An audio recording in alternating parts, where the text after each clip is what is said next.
Good day, everybody. Jason with Learn to Survive. I was asked to do a video after my daily survival tip on how to use a freeman's mask or a buff tube. For those of you that don't know what a freeman's mask or a buff tube is, it's just a simple piece of cotton spandex mix material that's a tube. There's no stitch seams or anything. It's just one piece of material, kind of like you would make a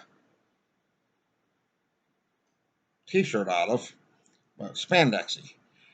First of all, let's start out with the easiest one. You want to carry it with you, but have no need to have it on your head, face, or neck.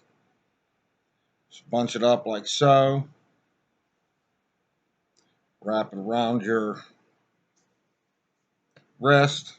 You got it with you. Also doubles as a sweatband.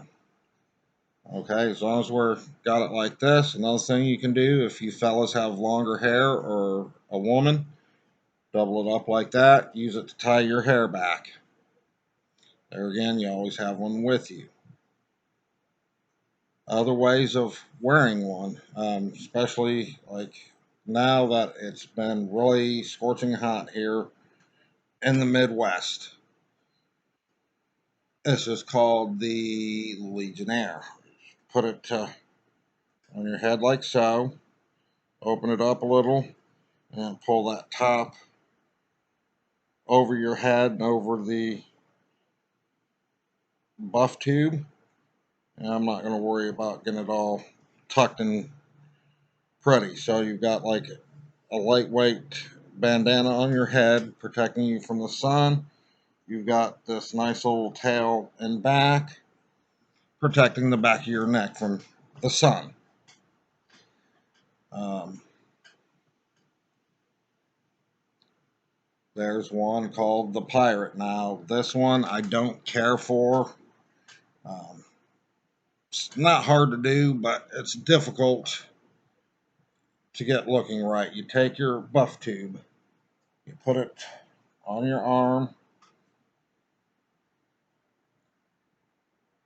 like so. Put your other arm in there like so. Pinch your ends and pull. This creates a little knot, and then it creates like a bandana. And this is where this one gets a bit pain in the butt ski, is putting it on, adjusting and sliding that knot and back as you need to fit. So there, you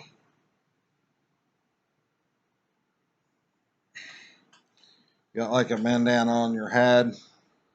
I prefer, like I said, the Legionnaire because there you just got this knot right here in the middle of the back of your head, where the Legionnaire you have it coming down, covering the back of your neck.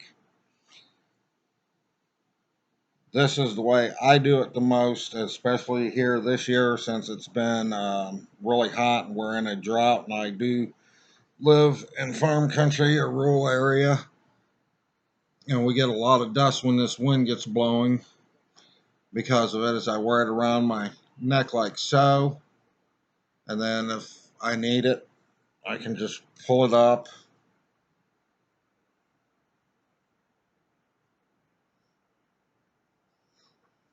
over my face and have something that's helping filter out some of the dirt and dust in the air. Uh, you can also wear it like this and then pull it up over your head like a hood to help keep sun off you. From there, you can also, this one takes a little bit of practice.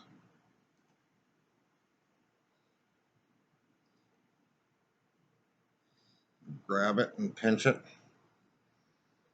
and pull up like so. You can have it open like this. You can bring it up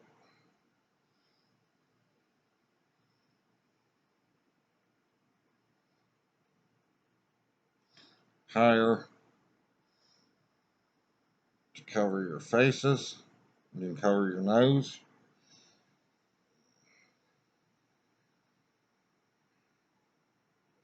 I do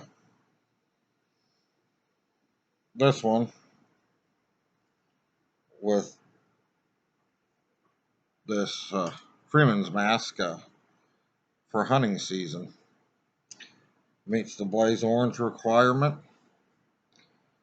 and my face is protected,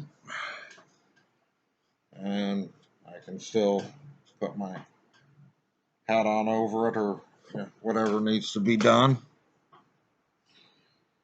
They're a very versatile item, and there's more ways that I can tie these and wear these that I'm not even aware of, but these are the most common ways and the most used ways that I've showed you that backpackers, hikers, hunters, like that wear them.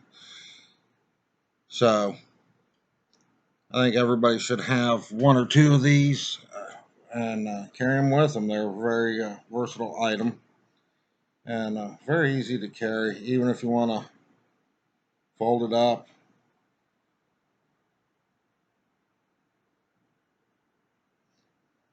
Tuck it in the back pocket of your pants and still have it with you at all times. It don't have to be on you. With that being said, take care of yourself, take care of one another, be safe, and I'll